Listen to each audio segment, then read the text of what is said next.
बिस्मिल्लाहिर्रहमानिर्रहीम। First year chemistry, chapter one, periodic table and periodic properties. Lecture one है chapter one का। लेकिन इससे पहले कि हम प्रॉपर चैप्टर वन स्टार्ट करें, मैं आपको ये बता दूं कि स्मार्ट सिलेबस में जो टॉपिक्स चैप्टर वन से एक्सक्लूड कर दिए गए हैं और ये नहीं पढ़ने, वो कौन से हैं। 1.1 historical background of periodic table development, ये नहीं पढ़ना। इसके बाद modern periodic table and it's main features, ये भी हमने नहीं पढ़ना। 1.4 ब्लॉक्स इन पीरियोडिक टेबल्स, ये टॉपिक भी एक्सक्लूडेड है, निकाल दिया गया है। 1.5 families in the periodic table, ये टॉपिक भी एक्सक्लूडेड है। तो ये टॉपिक्स हैं, ये टॉपिक्स आपके बोर्ड एग्जाम में नहीं पूछे जाएंगे। सो हम जब ये चैप्टर पढ़ेंगे तो ये टॉपिक्स हम रूटीन में नहीं पढ़ेंगे, क्योंकि इनसे बोर्ड एग्जाम में क्वेश्चन नहीं आएगा, और सिर्फ वो टॉपिक पढ़ेंगे जो कि बोर्ड एग्जाम में आएंगे और जो सिलेबस का पार्ट है। जी, मेटल्स, नॉन मेटल्स एंड मेटालाइट्स।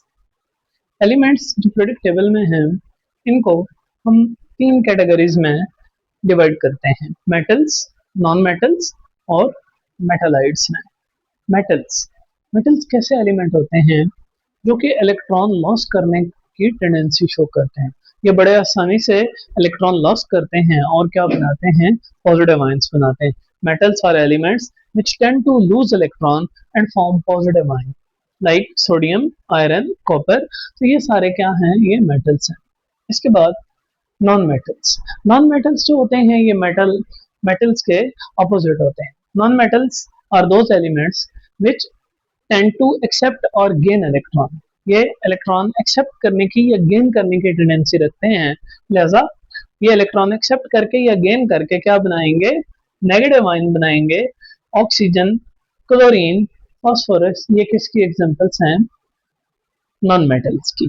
इसके बाद हमारे पास पीरियोडिक टेबल में कुछ ऐसे एलिमेंट्स आते हैं जो कि क्या कहलाते हैं, मेटालाइट्स। अब मेटालाइट्स कैसे एलिमेंट्स हैं जो कि दोनों की प्रॉपर्टीज कुछ हद तक शो करते हैं, यानी कि मेटालाइट्स जो हैं ये मेटल्स की प्रॉपर्टीज भी शो करते हैं और नॉन मेटल की प्रॉपर्टीज भी क्या करते हैं, शो करते हैं। Metallites are elements which shows certain properties of metals and some properties of non-metals as well। यानी कि दोनों की प्रॉपर्टीज, मेटल्स और नॉन मेटल की दोनों की प्रॉपर्टीज क्या करते हैं, शो करते हैं। In short they shows properties of both non metals and non metals. Periodic table में जो मेटालाइड हैं वो बहुत थोड़े से हैं। बोरान है, सिलिकॉन है, जर्मेनियम है, आर्सेनिक है, एंटीमनी है, टेलोरियम है और पोलोनियम। तो ये एक स्टेयर लाइन की तरह, सीढ़ी की तरह एक लाइन है जो कि मेटल्स और नॉन मेटल्स को क्या करती है, सेपरेट करती है। कहाँ पे, पीरियोडिक टेबल में। अब पीरियोडिक इस स्टेयर लाइन के, जो मेटालाइड की स्टेयर लाइन है, इसके लेफ्ट साइड पे जितने एलिमेंट हैं वो सारे के सारे मेटल्स हैं और इसकी राइट साइड पे क्या है, नॉन मेटल्स हैं। लेकिन लेफ्ट साइड में एक एक्सेप्शन है, वो क्या है कि हाइड्रोजन जो है वो पीरियोडिक टेबल के लेफ्ट में है, टॉप पे, और वो जो है वो क्या है, वो एक नॉन मेटल है।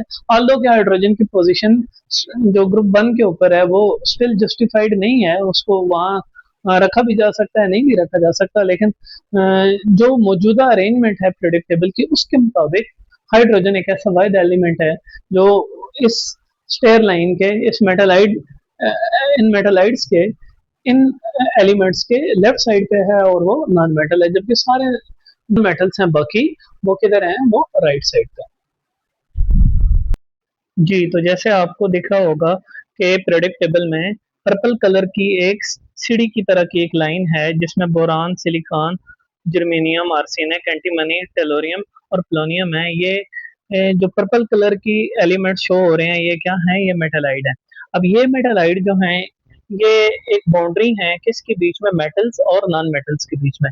इसके लेफ्ट साइड पे सारे मेटल्स हैं सिवाय एक हाइड्रोजन के, जबकि अगर आप इसकी राइट हैंड साइड देखें तो जो येलो कलर के एटम शो हो रहे हैं या ब्लू कलर की एक एलिमेंट्स की लाइन शो हो रही है, ये सारे क्या हैं, ये नॉन मेटल्स हैं। जबकि जितने ग्रीन कलर में एलिमेंट्स शो हो रहे हैं वो सारे मेटल्स हैं। पर्पल कलर वाले मैं आपको दोबारा बता दूं, ये मेटालाइट्स हैं। जबकि येलो कलर में पीरियोडिक टेबल में शो होने वाले, और ब्लू लाइन जो एक वर्टिकल ब्लू लाइन है, जबकि वर्टिकल ब्लू लाइन जो है वो क्या है, वो भी नॉन मेटल्स है।